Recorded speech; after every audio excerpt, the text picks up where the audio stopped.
Et Paris a convoqué le G7 Finance Énergie aujourd'hui. Le G7 qui se dit prêt à prendre toutes les mesures nécessaires pour assurer la stabilité du marché de l'énergie. Pour l'instant, grande inquiétude, hein, Clovis Caselli, des professionnels de la route. En fait, tous les secteurs sont concernés en France. Exactement, toutes les personnes qui vont travailler avec leur voiture, et il y en a énormément dans le monde et en France, bien sûr.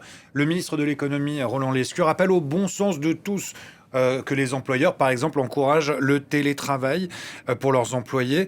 Il y a des secteurs clairement touchés, des gens qui ne peuvent pas faire de TT, comme on dit, les agriculteurs, les pêcheurs, les transporteurs et les infirmières et les infirmiers, notamment libéraux, qui dans les zones rurales vont soigner des personnes âgées, par exemple, qui sont chez elles, assez loin. Alors, avec le prix de l'essence qui a grimpé énormément, eh bien, ces infirmières, certaines expliquent qu'elles ont réduit leurs déplacements, qu'elles font une visite au lieu de deux.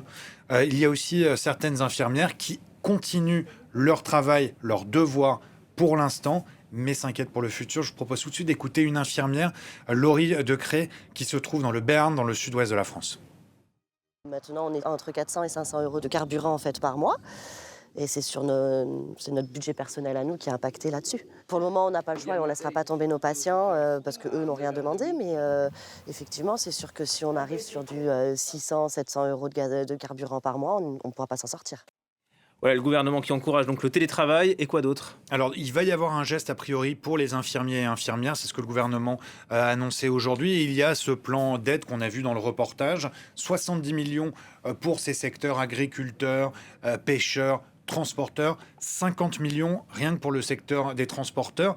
Le problème, c'est que ça correspond à 20 centimes par litre en moins. Pour des entreprises en difficulté, il va falloir faire des dossiers. Et je parlais tout à l'heure avec le dirigeant d'une organisation patronale de transporteurs qui, lui, me disait qu'il va y avoir beaucoup de paperasse à faire, que ça va aider que les entreprises en difficulté et que lui, par exemple, aimerait l'application d'une loi d'indexation qui existe déjà, me dit-il.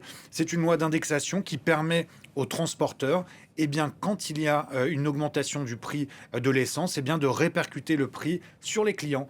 Pas sûr qu'ils soient contents. Ces clients, c'est toujours compliqué quand il y a des contrats déjà d'effectuer, de sceller. Il souhaite aussi, ce dirigeant d'organisation patronale dans le transport, un report des charges. Il dit que ça a été accepté par le gouvernement et puis il voudrait tout simplement une baisse de la fiscalité des tarifs sur l'essence. Vous le savez, on n'arrête pas de le dire.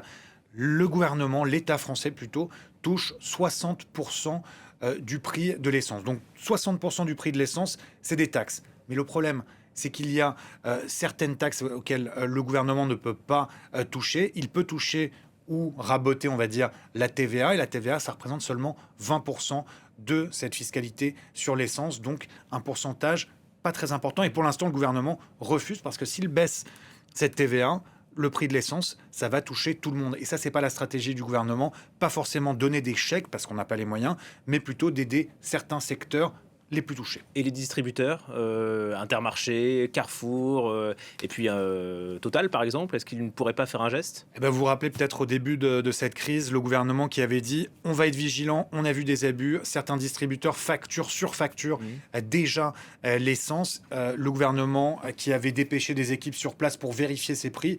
Le dirigeant d'Intermarché, le PDG d'Intermarché ce matin, chez nos confrères de BFM, a dit que c'était pas le cas actuellement. Lui a parlé de la situation en disant qu'il faut aider, qu'il faut essayer de baisser le prix sur l'électricité, mais sur l'essence, mais aussi il a dit quelque chose d'assez intéressant, c'est que finalement, selon lui, certains distributeurs vendent l'essence désormais à prix coûtant. Pourquoi? Parce que c'est un produit d'appel. Il y a une telle crainte, une telle recherche de prix correct, on va dire, sur l'essence, que les gens viennent quand c'est pas trop cher et ensuite vont acheter d'autres choses. Mais le président d'Intermarché souligne aussi qu'ils ont noté une baisse en volume de 20% des ventes d'essence parce que les gens font très attention. Et quand on l'interroge sur la question de baisser les taxes du côté de l'État, vous allez le voir, sa réponse est très claire. Il est plutôt pessimiste. Mais j'ai envie de vous dire, on n'en a pas les moyens. C'est-à-dire qu'on n'est pas dans la même situation. Ce qui est terrible en 2026, au moment où je vous parle, c'est de penser qu'on est derrière l'Italie, l'Espagne, en termes de déficit, en termes de ratio budgétaire. Et donc, ça fait que je pense que le gouvernement n'a pas ces marges de manœuvre-là. C'est terrible. Au moment où il faudrait aider, le quoi qu'il en coûte, on l'a compris, c'est fini. Donc, il faut absolument maintenant, pour nos pêcheurs, nos agriculteurs, nos transporteurs, c'est quoi qu'il arrive, il faut les soutenir. Et donc, les 70 millions qui sont prévus mensuellement, j'espère que ce sera bien dans la continuité.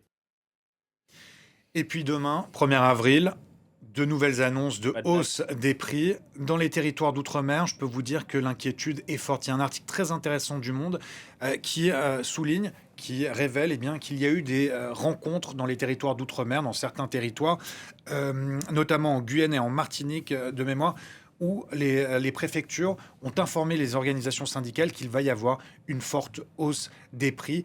Et c'est forcément un problème dans ces territoires d'outre-mer où la vie est déjà très chère. Le coût de la vie, très important. Et rappelez-vous, il y a quelques mois, des manifestations qui étaient devenues violentes. C'était justement au sujet de la vie chère. Donc dans ces territoires d'outre-mer, Guyane, Martinique, Guadeloupe notamment, il y a une forte attente pour essayer de maîtriser ces prix parce que le coût de la vie est déjà exorbitant. Merci.